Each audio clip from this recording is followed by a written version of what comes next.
Welcome to June the 20th. I'll start from 2017, work back to 2014, take it from there. Some things should not happen, but they do. Left-wing rhetorical excess is disgusting. When Kevin Rudd got rolled the first time, his former colleagues unleashed Venom so as to prevent his return to leadership.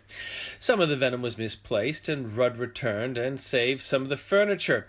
Rudd was not as evil as he was portrayed, neither was he ever competent. When Abbott was rolled by Turnbull, Turnbull's allies had an opportunity to heal and grow, to allow the party to go in a better direction than it had been while Turnbull was undermining it.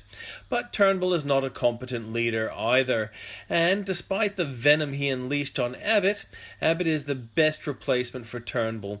In both examples, it is the ill-disciplined rhetoric of the left which corroded and dissolved and ultimately diminished the office of Australia's Prime Minister. But there is a reason for the venom of left-wing politics. Venom works. Turnbull was never a competent Prime Minister, but he did become Prime Minister. But I'm not intending to write about the Australian politics and the unhinged politics of the left, but the global variety with a focus on North Korea. What was done to Otto Warmbier was evil. Although North Korea perpetrated the evil, it is not contained to them. Fake news media, with their calls to check white man's privilege, egged on North Korea. A pathetically weak and inept Obama presidency gave North Korea permission. The enormity of Otto's abuse was not unique. North Korea had targeted Americans before, and Obama had accepted it, and a chortling media was amused by it. Otto was departing North Korea after holidaying there. He was called out of line. He probably had no inkling of what followed, but he obediently responded.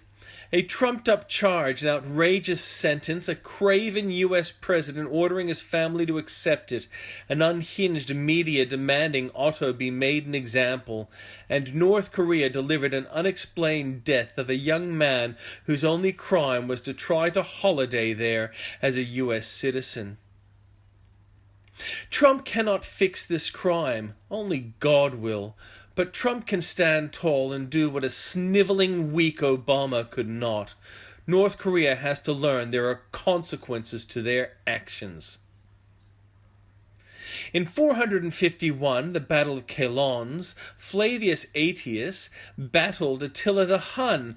After the battle, which was inconclusive, Attila retreated, causing Romans to interpret it as victory. 2 years later, Attila died at his wedding feast, and the next year the Huns were crushed.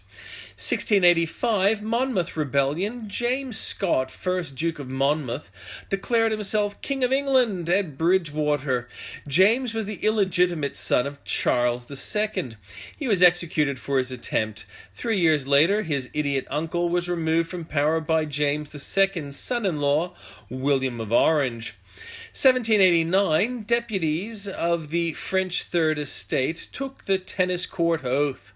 The situation was the kingdom owed a Greek-type national debt of billions of lira, and the General Assembly of Estates was called to deal with the issue.